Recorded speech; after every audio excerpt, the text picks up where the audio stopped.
The Toji then illustrates such love behavior of animals by describing a scene in nature where a male elephant cares lovingly for his mate. In a dry landscape, where nowhere water can be found, a male elephant perforates the bark of a yam tree with his trunk. Most probably, he is peeling the bark from the tree because the bark contains moisture, and he feeds the wet fibers of the bark to the elephant mate so that she can quench her thirst. By doing this, the male elephant displays his loving and caring behavior towards his mate. The intention of the Toji is not just to make a statement that the Taliban on his journey will see such scenes where a male elephant cares lovingly for his mate. The statement that the Taliban sees a loving behavior of animals on his path while traveling suggests a further meaning intended to be expressed by the Toji.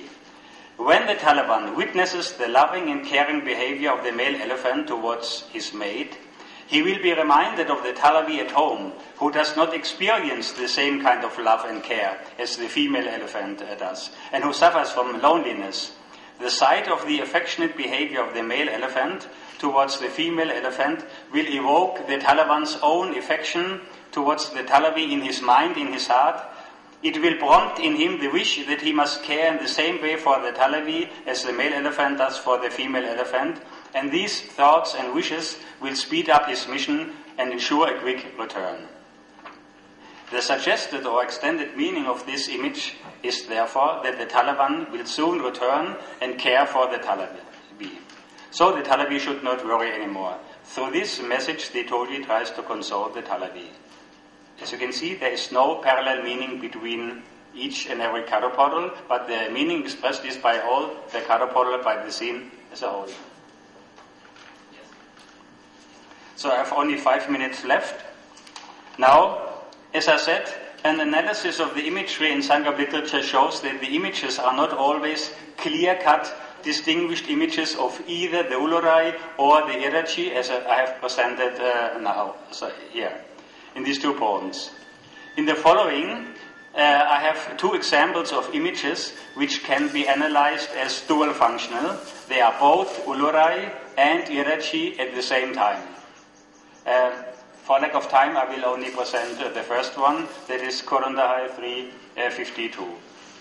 This Taliban, O friend, I perceive the existence of the dim evenings, when bats with sharp claws and soft wings, bent like the backside of the lily leaves in deep water, go towards slopes with broad-leaved jackfruit trees, so that the old tree, where they stayed the day over, will be lonely. The Talavi makes first the following statement at the beginning of the poem. When I don't see the Taliban, I perceive the evening times as dim ones. This means I perceive the evening times as afflicting ones, as times that make me suffer from loneliness. Moreover, only when the Taliban is not with her, she feels the evenings as making her suffering.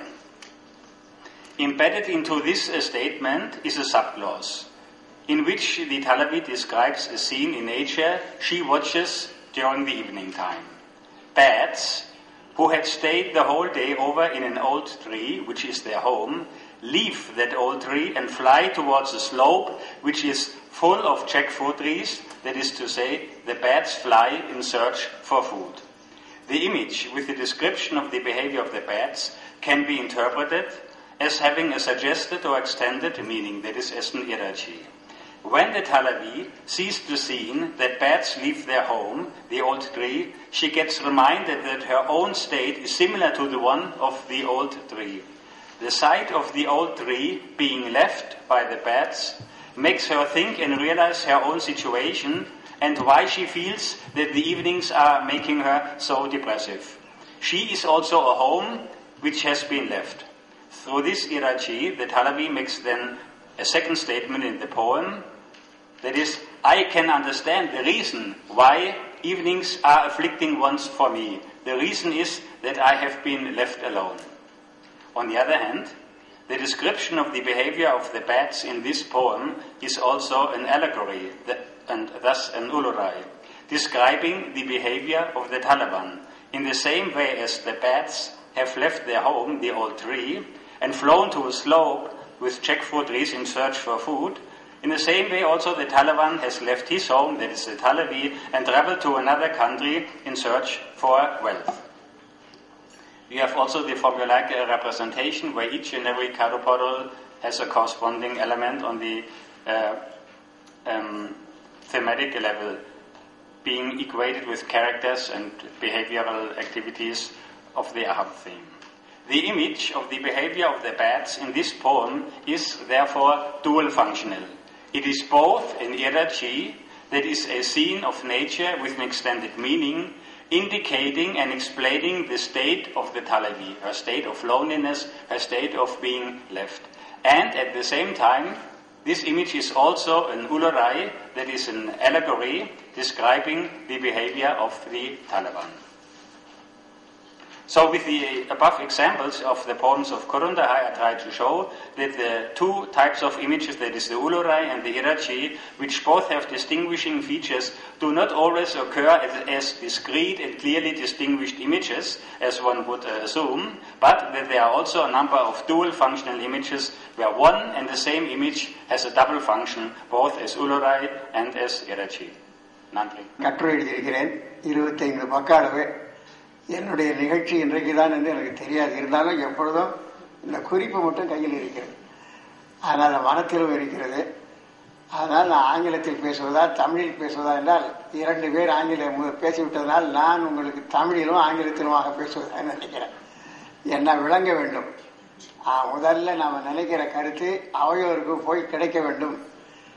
இது the concept of இறைச்சி இன் தி poetics of Tolkappiyam. சங்க இலக்கியத்தை செவ்வியல் இலக்கியம் என்று சொல்லுவோம். We call the Sangam classics, Sangam literature as Sangam classics. So we should have a classical grammar, that is Tolkappiyam. செவ்வியல் இலக்கியம் சங்க இலக்கியம் என்றால் செவ்வியல் இலக்கணம் தொல்காப்பியம். இந்த மொழி அமைப்புக்கு மட்டும் தொல்காப்பியம் இலக்கணம் சொல்லவில்லை. Tolkappiyam does not frame rules and regulation for the structure of the language, but also for the substance, literary substance. Yes, four component parts that constitute the classical literature. One, the substance or the theme. Two, imagination. Three, emotion. Four, the structure. And if I can add one more, it is the technique. All the five contribute to the consummation of a literary creation. தமிழில் சொன்னா ஒரு இலக்கிய படைப்பு ஒரு சிறந்த செய்யுள் என்று சொன்னால் இந்த ஐந்து இருக்க வேண்டும். ஒன்று, அதில் சப்ஸ்டன்ஸ் பொருள், நல்ல உயர்ந்த பொருள் அதில் இருக்க வேண்டும். அதுதான் பொருள் தான் அடிப்படை. Theme is essential. இரண்டாவது, அந்த கருத்தை கற்பனை வளத்தோடு சொல்ல வேண்டும். மூன்றாவது, உணர்ச்சி பூர்வமாக சொல்ல வேண்டும். நான்காவது, ஒரு வடிவத்தில் கொடுக்க வேண்டும், யாப்பு என்ற வடிவத்தில். ஐந்தாவது, அதற்கு சில உத்திகள் உண்டு. அந்த உத்திகளில் ஒன்றுதான் இறைச்சி, உள்ளுரை. எனக்கு முன்னாலே பேராசிரியர் லேவன் சொன்னார உள்ளுரை ஓமா. It is one of the literary techniques formulated by Tolkappiyam. Iraichi also is closely related with ullurai ஓமம். ஒரு ட்வின்ஸ் மாதிரி, இரட்டையர் போல இந்த உள்ளுரை ஓமம் இறைச்சியும் கிட்டத்தட்ட மிக அரிது. அது வேறுபாட்டை காண்பது அரிது.